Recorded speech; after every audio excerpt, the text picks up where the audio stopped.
बीच में ब्रेक देके थोड़ा सा वापस गृहस्थी जमा लेते हैं, फिर अगले दिन आ जाते हैं, बोले अब जमा नहीं वापस, अब फिर टूटने में समय लगेगा। हे मित्र, आप भी भगवान हो। मैत्री वहीं स्थापित कर सकता है जिसने प्राणी मात्र में भगवान देख लिया। भेद दृष्टि जिसकी नष्ट हो चुकी, संपूर्ण ब्रह्मांड में एकमात्र परमाणु सत्ता दिखाई देती है। यानी किसी भी द्रव्य को ज्ञानी देख रहा है, उसको एक एक परमाणु का वहां देख करके ज्ञान हो रहा है। भवन जो आपको दिखाई दे रहा है, उस भवन में असंख्यात पुद्गल परमाणु है कि नहीं है? प्रवचन सार जी की गाथा 163, 164, 165 में वहां पर परमाणुओं की व्याख्या की गई है आचार्य भगवान कुंद स्वामी जी। सो वहां पर यूं बताया, एक परमाणु जो है वृक्ष बंधत्वात्, तो वृक्ष भी हो सकता है और चिपकने लायक शक्ति भी हो सकती है। ऐसे दो परमाणु जो हैं तो एक में होते हैं, तो द्वि परमाणु रूप उनके अंदर अनुभूति जागृत हुई, यानी जुड़ गए। और जब वही एक परमाणु दो परमाणुओं के स्कंध से जुड़ते हैं तो त्रिपरमाणु रूप गुण आ जाता है। ऐसा लगाते लगाते आप उसको असंख्य परमाणुओं तक ले जाएंगे। एक पुद्गल परमाणु असंख्य पुद्गल परमाणुओं के स्कंध से भी चिपक सकता है। और इसी बल पर विश्व में जो कुछ भी जोड़ा दिख रहा है, सब इसी गाथा के सिद्धांत पर। वृक्षत बंधवात्, यानी दो पुद्गल के परमाणुओं में एक दूसरे के साथ जुड़ने की शक्ति होती है। इस शरीर की रचना जो हुई, इस शरीर के अंदर कितने सारे पुद्गल परमाणु, और विश्व जिसको अभी बोल रहा है इलेक्ट्रॉन, प्रोटॉन, न्यूट्रॉन एक एटम के अंदर, वो अभी परमाणु को जान ही नहीं पाया। बोलता तो है परमाणु भाग नहीं हो सकता, लेकिन खुद ही 3 भाग करके बैठा है। तो वर्तमान के विज्ञान को जैन आगम पढ़ने की आवश्यकता है। और हो क्या रहा है, इतनी बड़ी भूल विश्व में चल रही है दादाजी। हम आपको बताएं, आप मोबाइल नहीं चलाते इसलिए बता रहे हैं आपको। भगवान महावीर स्वामी के चित्र के स्थान पर अधिकांशतः जगह गौतम बुद्ध का चित्र लगाकर महावीर उत्सव मनाया जा रहा है। पूरे विश्व में यही चल रहा है। यानी विश्व को अभी इतना से ही भेद नहीं हो पाया, भगवान महावीर का चित्र कौन सा है और गौतम बुद्ध का कौन सा है। और फिर थोड़ा बहुत जैन भगवान का बना भी दिया, तो ये भेद नहीं लगा पा रहे कि हमने कौन से भगवान महावीर दिखा दिए, बाल्य अवस्था वाले दिखा दिए रागी द्वेषी अवस्था में, या फिर वीतरागी अवस्था। यानी विश्व के लोगों को जैनियों का कर्तव्य है कम से कम अपने भगवान का स्वरूप तो बता दो कैसे होते हैं। अभी तो यही नहीं बता पा रहा, अभी यही नहीं बता पा रहा। आपने भी देखा होगा, अगर किसी ने, इतनी बड़ी भूल चल रही है। गौतम बुद्ध को भगवान महावीर का चित्र बना करके उनके लिए बताया जा रहा है कि महावीर का उत्सव है। वो लोग समकालीन है ना उस समय के गौतम बुद्ध के, तो कई लोग अदर कास्ट वाले वही नेता लोग हैं ना जो सोशल मीडिया पर सारे। पर अब अपन का कर्तव्य बनता ना, जिनको पता है वही तो सही कराएंगे गलती को, तो अपन को वहां पर उनको बताने की आवश्यकता पड़ती है।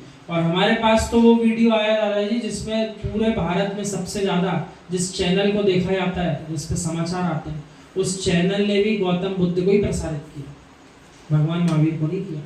तब जाकर के वो तब ऊपर बात निकली कि देखो अभी तो लोगों को भगवान महावीर कौन है उनका चित्र ही नहीं पता, ऐसा लिखा था। कौन छोटा कौन बड़ा, ये सब पर्याय की दृष्टि है। कर्मोपाधि निरपेक्ष शुद्ध द्रव्यार्थिकः यथा संसारी जीवः सिद्ध सद्रक शुद्धात्मा। आलाप पद्धति से लिखी है बात। कर्मों से निरपेक्ष, द्रव्यार्थिक नए से संपूर्ण संसारी जीव सिद्ध के समान शुद्धात्मा है। अब अपेक्षा ग्रहण करो, मात्र शुद्धात्मा है ऐसा ही मान के बैठ मत जाना, ये तो कभी शुद्धात्मा बन नहीं पाएंगे। क्या कह रहे हैं यहाँ, जो आलाप पद्धति से बात चली, सो यहाँ पर जो है अपने को सिद्ध भगवान के समान शुद्धात्मा बताया, तो शक्ति रूप में भान कराया है कि प्रकट शुद्धात्मा हुआ है। अपन सोचिए, विचार करिए, कि बहुत बड़ी भूल अन्यथा अपन से हो जाएगी कि देखो हमने तो पढ़ा था हम भी भगवान की तरह शुद्धात्मा है, तो फिर अपन सब यहाँ कुर्सियों पे और जनाले में बैठे हुए क्यों दिख रहे हैं? यदि शुद्धात्मा हो चुके थे तो यहाँ क्या कर रहे हैं? सिद्ध भगवानों के बीच क्यों नहीं है?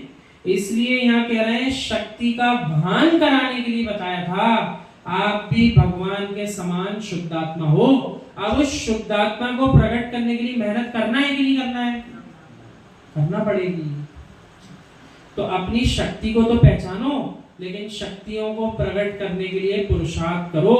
पुरुषार्थ बंद करके बैठ नहीं जाना कि हम तो भगवान बन गए, ऐसा विचार नहीं आना चाहिए।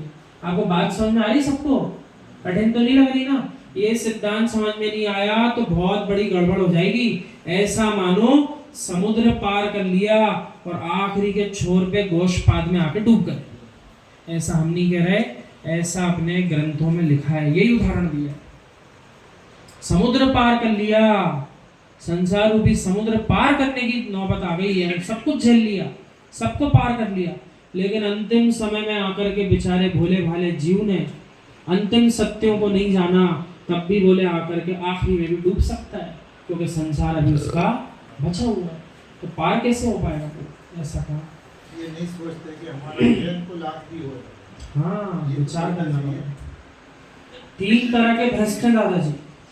सबसे पहले तो आप यूं विचारो, जैसे जीव का खुद का सम्यक दर्शन भ्रष्ट है, वो इतना बड़ा अपने लिए शत्रु नहीं बन पाएगा, वो खुद का शत्रु है, खुद के सम्यक को उत्पन्न नहीं कर पा रहा, या उत्पन्न हो चुके सम्यक का नाश कर बैठा, वो खुद का ही शत्रु है। दूसरे चारित्र से भ्रष्ट होते हैं, जो चारित्र पे नहीं चल पा रहे, सो दूसरा उनको देख के नहीं चल पाएगा, उनको देख के भ्रष्ट हो सकता है। लेकिन भ्रष्टों में भ्रष्ट किसको कहा? भ्रष्टों में भी भ्रष्ट वो है जो ज्ञान से भ्रष्ट है। जिसके पास ज्ञानी सम्यक ज्ञान नहीं हुआ, वो ना स्वयं का सम्यक प्रकट कर पाएगा, ना चारित्र का पालन कर पाएगा, वो भ्रष्टों में भी भ्रष्ट है। इसलिए सारे भ्रष्टों से पहले जो ज्ञान से भ्रष्ट हैं, उनसे अपना पीछा छुड़ाओ। आपको लग रहा होगा कहाँ नई नई बातें बताते रहते हैं, सबसे दूर कर रहे हैं, कहाँ तो दुनिया एक दूसरे के साथ घूम फिर रही है, कह रहे हैं सबसे दूर हो जाओ।